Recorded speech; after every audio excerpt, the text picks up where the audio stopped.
Hi, everybody. This is Dave Jones with Storm Center Communications and GeoCollaborate. This is an update on April 7th, Monday, 2025, for the All Hazards Consortium, the sensitive information sharing environment where we share information across platforms from private sector liaisons in emergency operations centers and states to owner and operators, private sector owner and operators from the utility, food, fuel, communications, transportation, logistics, medical supply sectors, so we can keep you posted on the major impacts going on around the country.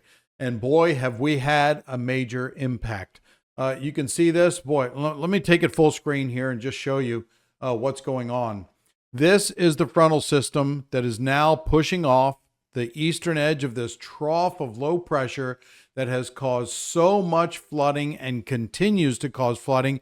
River levels are going up and up in Kentucky and southern Indiana, and also Ohio and Tennessee, western Tennessee, Memphis and Little Rock. You have been hit hard by this persistent moisture coming up out of the Gulf, being squeezed out by this trough of low pressure, and small low pressure systems kept moving over the same place day after day after day. Our hearts go out to you. I know there is tremendous flooding. Some has exceeded the 100-year occurrence that's expected given climatology. So this is what it looks like right now. By the way, this is the new GOES 19 satellite. And it was renamed on Friday. I mentioned that, but it was officially put out today in a press release by NOAA that the GOES East satellite is now GOES 19 and has been renamed GOES East. GOES East, what it was GOES 16, and that's going to be put into storage up in space so we can get to it if we need to, if anything goes wrong with the other satellites. But we're putting the new one, NOAA is putting the new one to work here, monitoring the weather over the eastern part of the nation and the Atlantic Ocean and Western Africa, just in time for hurricane season coming up. We'll be talking all about that, but I do want to take just 2.5 minutes here and show you what GOES East, the new GOES East, is all about.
Okay, now we're back here and I'm showing you full screen this GOES East satellite loop, and you can see that stream of moisture just coming right on up the East Coast and heading out. Still a big high pressure system located off in the Atlantic Ocean, is acting as that block. It's a big ridge of high pressure acting as a block saying, nope, you're not coming this way. You're going to have to go up and around me.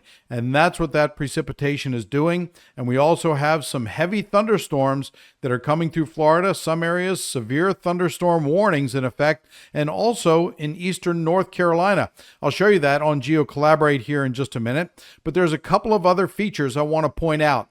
Right here, thankfully, the skies are clearing now with all of the area of flooding that we've had in Kentucky and Ohio. Look at that, clear skies. Now the river continues to rise in many areas, the Ohio River, causing quite a bit of damage and flooded agricultural lands and neighborhoods and towns in Kentucky and western Tennessee, also in Little Rock. You have had your share of flooding. It has been awful. But look what's coming right behind this. It's not going to be a big precipitation maker, but this area right here that you see coming down is coming down with cold air. This is a cold front that's going to be passing through, and as that passes through, it is going to drop the temperatures below freezing in many locations in this area, including western Kentucky, where you're having flooding conditions right now. So it is going to be bitterly cold for this time of year, temperatures in the 20s overnight tonight and early tomorrow morning as this cold air works its way south. We can see that coming in satellite imagery. This is visible satellite with also an infrared band mixed in there so I can see where the thunderstorms are. But we do have this little disturbance that's coming down. Look at that lake effect clouds and snow that's forming up here around the Great Lakes. Eventually, this is going to work its way off. And that is good news as we get rid of the cloudiness. But the flooding and that problem is only going to get worse in some areas as the river levels go up. Now, I want to show you something from GeoCollaborate because I want to give kudos, tremendous kudos to the National Weather Service with their forecast, specifically the Weather Prediction Center, working with the Climate Prediction Center in putting together this rainfall forecast. And here's what I'm going to do. I'm going to switch over to GeoCollaborate here, and I'm going to show you full screen what this looks like. This is the rainfall happening right now up and down the East Coast. You can see the severe thunderstorm warnings going on. They canceled the one down here in Florida. That was this storm came ashore, so it's not severe warned anymore. But what I want to do is focus in on the flooding area in Arkansas up to Tennessee and Kentucky. And I want to display what the forecast was from the Weather Prediction Center back on April 3rd. This is a product that basically you look at this and say, what does this mean? Well, it means that there is a chance for historic flooding right here. I'm going to put the legend on here right now just so you can see what it looks like. These areas in red and purple were forecast to be 50-year or 100-year exceedance flood levels. And that is what we're seeing. And it's just an incredible job by those long-range forecasters, the forecasters in the Weather Prediction Center, Heavy Precipitation Branch, looking out so far ahead, even back on March 31st, they were identifying this area as an area that could see major flooding and major rainfall. Now, look what else I'm going to do here. I'm going to dive into a NASA satellite product called iMerge. And this iMerge product, and let me just display it here. I'll show you what it looks like. I'm going to turn off the forecast. Remember where this was? Well, I'll turn on the iMerge data first. Look at where the heavy precipitation was detected by satellite. Look at this. That is incredible. So I turn off this product. Look at where that heavy precipitation fell and also where that flooding was. Now, this iMerge product is for one particular day, April 5th. So that's the day it shifted a little bit further to the north and then moved back down south. But what an incredible forecast from the Weather Prediction Center predicting historic flood levels. And this iMerge product, let me just tell you a little bit about it. And I'll take off, let me take off the legend here and show you back what the iMerge product looks like. There we go. And I'll bring this down just here so you can look. This is measurement by satellite. It basically is a precipitation rate layer that displays rain and snow. Currently it's millimeters per hour. It's estimated by what's called the Integrated Multi-Satellite Retrievals. What does that mean? It means it takes different satellite data from the Global Precipitation Measurement Mission and processes it for the iMerge algorithm. Now, it's passive microwave observations from the GPM constellation of satellites. Means they're microwave. It's a microwave sensor that detects precipitation. Infrared observations from geosynchronous satellites like GOES, and calibration data derived from rain gauges. So we can put together these iMerge morph observations so we can look at times using wind obtained from weather model analysis, severe storms, flooding, wildfires, things like that. And we can estimate the rate of precipitation that's falling in these areas from satellite. It doesn't replace ground-based radar, but it's another way in which we can start to evolve precipitation measuring, rainfall intensity measurements from space. And this is advancement from NASA. It's not operational in the NOAA environment, but that's what NASA does. It launches satellites with research sensors to see how they can be used in operational decision making and over at NOAA and the National Weather Service. And I got to tell you, this is a tremendous product. So I'm going to turn this off because I do want to show you where that precipitation is right now and where it's heading. You can see it's moved through now Maryland, most of Maryland. It's on the lower eastern shore through North Carolina, South Carolina. And this is the other good news too. I'm going to go back here to the satellite loop because I want to show you that mesoscale satellite sector. Again, the new GOES East satellite. Welcome to operations. And I'm going to point out here, South Carolina, and this is where we've had those wildfires. Also in North Carolina, we've had wildfires.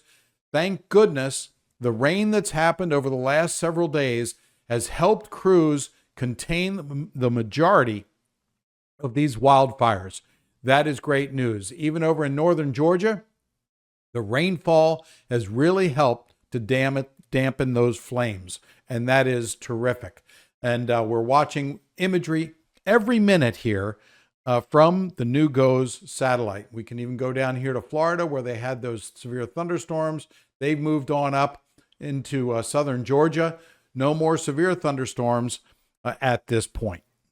Now I want to turn out west real quick. This is the GOES West satellite. We have two satellites. Remember that video that you just saw? We have a GOES West and a GOES East that are looking at different parts of the Earth, so we can watch all the way from Guam to Africa using GOES West and GOES East.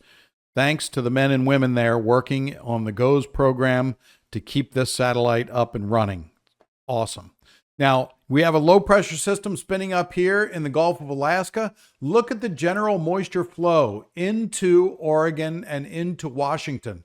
So we do have the forecast for a atmospheric river over the next couple of days. Now, they've been impacted here. You can see the clouds coming in. So let's look at that forecast for atmospheric rivers right now. And you can see this. I've shown this a lot in the past. You can see the atmospheric river forecast along the Washington and Oregon coastline here. When is that going to happen?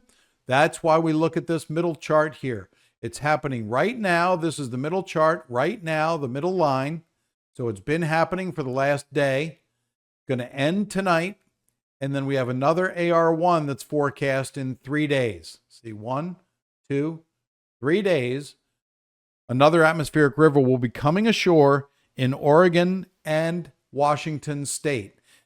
AR1, again, is not really hugely impactful. You could have locally heavy rains, but it's not like an AR2, 3, 4 type of atmospheric river, or even worse, an AR5. Those higher numbers produce a lot of devastation, a lot of flooding, rapid rainfall, and also mud flows, debris flows, and things like that. This is a product that reservoir managers can use to let water go through a dam or hold it back because not enough is going to fall to overtop the dam. That's a whole nother job in itself. Managing reservoirs so we can maximize the water that we can use out west. That is a precious, precious commodity there.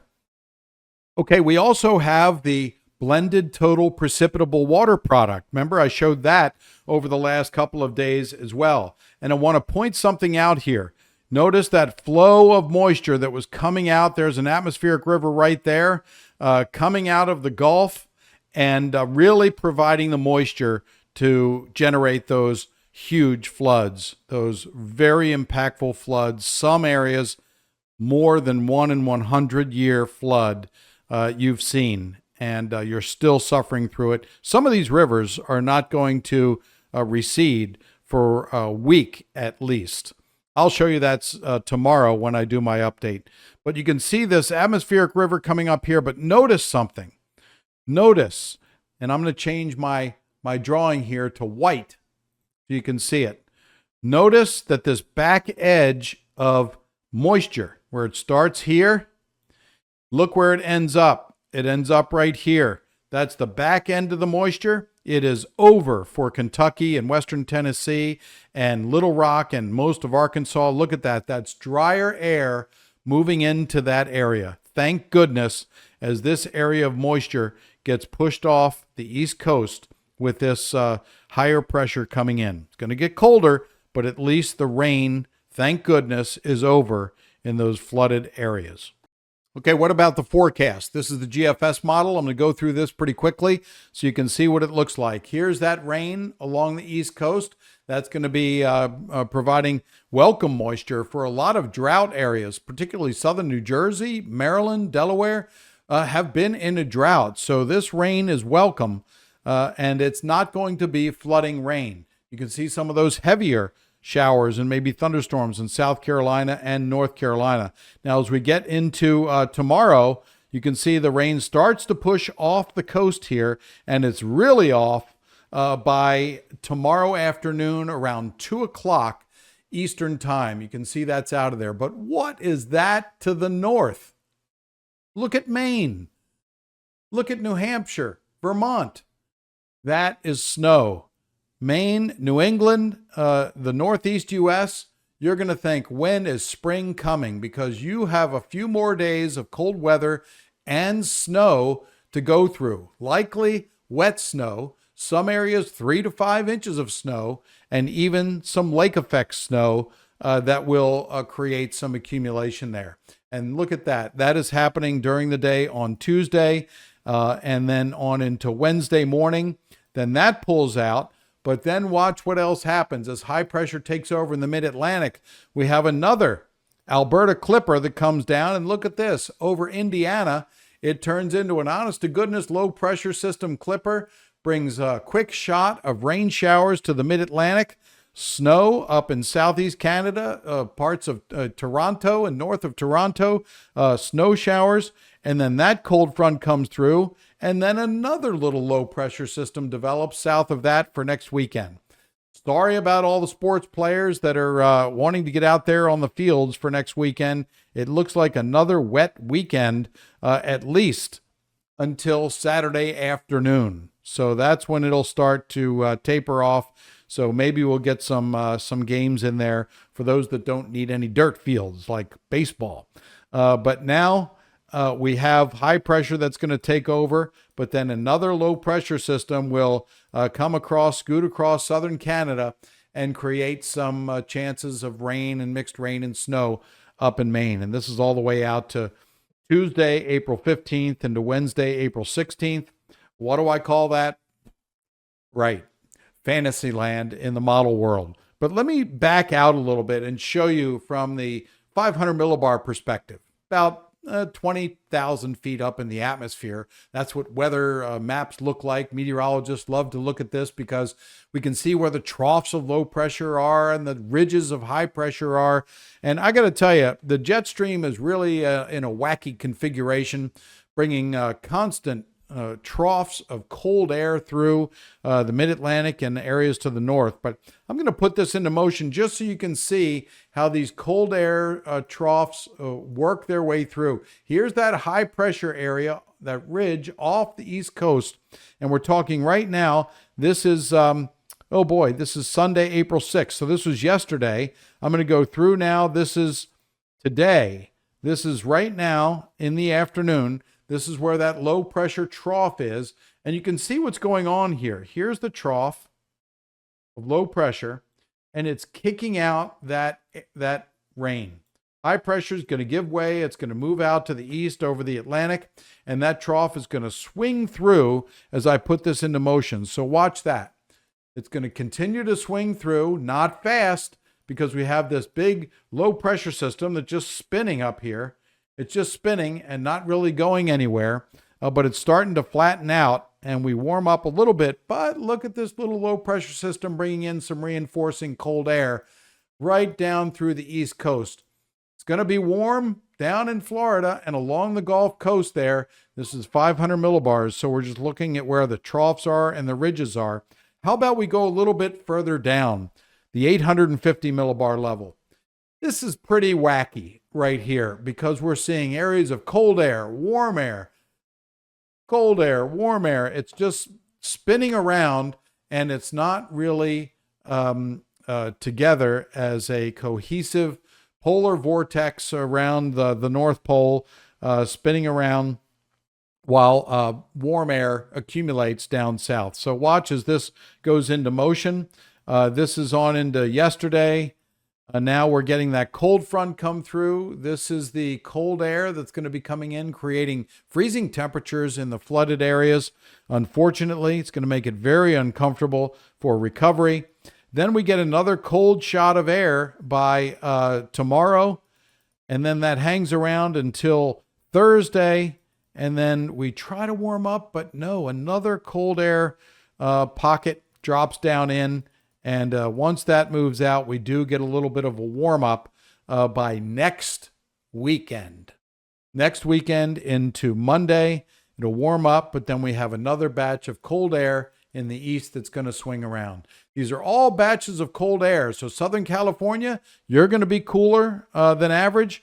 Warm in the mountains across to the Midwest, and then on into Alaska. Looks like a little bit cooler there in Alaska. But after another warm month of March, it looks like it's going to continue on that warm trend, only with on and off kind of chilly weather up in Alaska. So that's the way it looks. We have kind of a wacky jet stream going on. We're going to be monitoring it. And I hope you enjoyed the look at the new GOES satellite and what it's going to be monitoring for us. GOES 19 is now GOES East. And this is what it looks like. We're really thrilled to have it online after almost a year, about 8 months of checking out and calibrating and validating all the sensors on GOES. And it's looking at the sun too with its compact coronagraph. We're going to be monitoring the sun on a much more frequent basis, so we'll be able to tell everybody when we're going to have coronal mass ejections and when they might impact the Earth. Space weather is a very real thing, and we're working on that too. Hurricane season is not far away. It starts June 1st. Let's take a look at the names of the upcoming hurricane season. This is it from Andrea, Barry, Chantal, Dexter, Aaron, Ferdinand, Gabrielle. You can read the rest. These are the names for the upcoming hurricane season that starts on June 1st.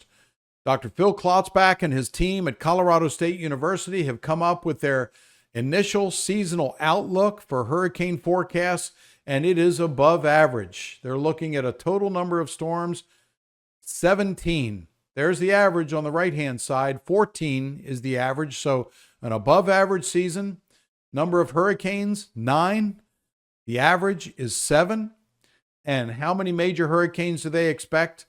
4 major hurricanes, with the average being 3. Now, one other thing I wanted to point out. First, the NOAA forecast won't come out until May. I call it an outlook, not really a forecast for how many storms. And they typically give a range. They were spot on last season. And this is something that Colorado State has said. Phil Klotzbach and his team. We anticipate an above average probability for major hurricanes making landfall along the continental United States coastline and the Caribbean. We'll be monitoring it all the way through the season and reporting and forecasting and working with NOAA on their hurricane field campaigns this summer as they fly into the hurricanes. And we'll be bringing you some of the latest information when those hurricanes form. Hopefully this is wrong and they will stay away. Everybody is fatigued and many people are still rebuilding and recovering from hurricanes such as Helene coming right up the Appalachians. And now we had wildfires there in that area. So please be safe. Just giving you an update for the upcoming hurricane season. Please watch out for yourself and also watch out for your neighbors. They really do appreciate it. We'll see you tomorrow with another update.